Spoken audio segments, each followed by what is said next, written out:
នៅទីស្តីការគណៈរដ្ឋមន្ត្រីព្រឹកថ្ងៃទី25ខែមិថុនាឆ្នាំ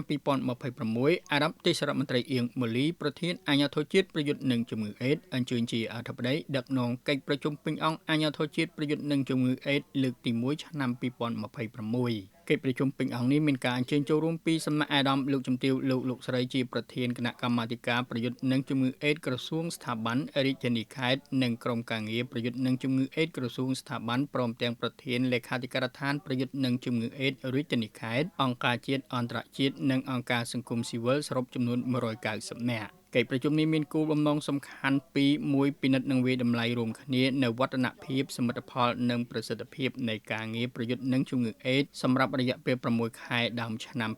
2026ពីប្រមូលនិងពិភាក្សាលើធាតុចូលព្រមទាំងអនុសាសន៍នានាពីសមាជិកាចូលរួមអាដាមទេសរដ្ឋមន្ត្រីបានមានប្រសាសន៍ថ្លែងអំណរគុណនិងបានវាយតម្លៃខ្ពស់ចំពោះក្រសួងស្ថាប័នពាក់ព័ន្ធទាំងអស់ដែលបានខិតខំប្រឹងប្រែងនិងសហការប្រកបដោយផ្លែផ្កាជាមួយអាជ្ញាធរជាតិប្រយុទ្ធនឹងជំងឺអេដក្នុងការជំរុញនិងចូលរួមអនុវត្តគោលនយោបាយជាតិបញ្ចប់អេដនិងជារភាពកម្មវិធីអេដសម្រាប់ឆ្នាំ2023-2028របស់រាជរដ្ឋាភិបាលកម្ពុជាអាដាមទេសរដ្ឋមន្ត្រីបានបញ្ជាក់ថាក្នុងបរិបទនៃការរៀបចំផែនការយុទ្ធសាស្ត្រថវិកា3ឆ្នាំរំកិល2027-2029និងការលើកគម្រោងថវិកាប្រចាំឆ្នាំ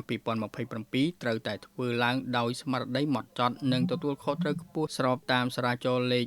06សរចុះថ្ងៃទី15ខែឧសភាឆ្នាំ2026របស់រាជរដ្ឋាភិបាលស្តីពីការរៀបចំផែនការយុទ្ធសាស្ត្រថវិកាឆ្នាំ2027-2029និងការរៀបចំសេចក្តីព្រាងច្បាប់ស្តីពីហិរញ្ញវត្ថុសម្រាប់ការគ្រប់គ្រងឆ្នាំ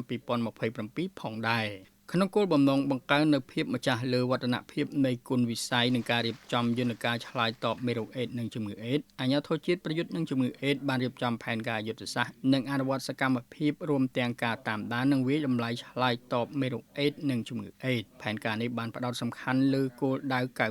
95ចំនួនប្រជាជនគន្លឹះនិងអត្រានៃការប្រើប្រាស់ស្រោមអនាម័យផែនការយុទ្ធសាស្ត្រដ៏ទូលំទូលាយគ្របដណ្ដប់គ្រប់វិស័យមានលក្ខណៈវែងឆ្ងាយនេះគឺជាមគ្គុទ្ទេសក៍តម្រង់ផ្លូវដែលគោរពយ៉ាងខ្ជាប់ខ្ជួនទៅនឹងផែនការយុទ្ធសាស្ត្រចតុកោណដំណាក់កាលទី4របស់រាជរដ្ឋាភិបាលកម្ពុជានិងសេចក្តីប្រកាសនៃការបដិញ្ញាចិត្តក្នុងការប្រយុទ្ធទប់ស្កាត់ការរាលដាលមេរោគអេដនិងជំងឺអេដរបស់រាជរដ្ឋាភិបាលរហូតមកដល់ពេលនេះនៅក្នុងគោលនយោបាយជាតិបញ្ចប់អេដមានគោលនយោបាយចំនួន7និងវិធានការចំនួន53ជាលទ្ធផលបានបង្ហាញថានៅថ្នាក់ជាតិមានក្រសួងស្ថាប័នចំនួន30បានធ្វើបច្ចុប្បន្នភាពគណៈកម្មាធិការប្រយុទ្ធនឹងជំងឺអេដក្នុងនោះក្រសួងស្ថាប័នចំនួន25បានរៀបចំនិងបញ្ចូលផែនការសកម្មភាពនិងថវិកាឆ្លើយតបនឹងមេរោគអេដទៅក្នុងផែនការស្នូលរបស់ក្រសួងស្ថាប័នខ្លួនដែលក្នុងនោះមានចំនួន15បានទទួលការអនុម័តថវិកាពីក្រសួងសេដ្ឋកិច្ចនិងហិរញ្ញវត្ថុអាដាមប្រធានបានបង្ហាញនូវក្តីសង្ឃឹមខ្ពស់ក្នុងការបញ្ចប់ជំងឺអេដហើយការបដិញ្ញាចិត្តនេះត្រូវបានអនុវត្តតាមរយៈការពង្រឹងភាពជាម្ចាស់ភាពជាអ្នកដឹកនាំនិងការសម្របសម្រួលសហការជាចរន្តជាតិតែមួយទាំងនៅថ្នាក់ជាតិនិងថ្នាក់ក្រោមជាតិដើម្បីពង្រីកសកម្មភាពឆ្លើយតបទ្វេដង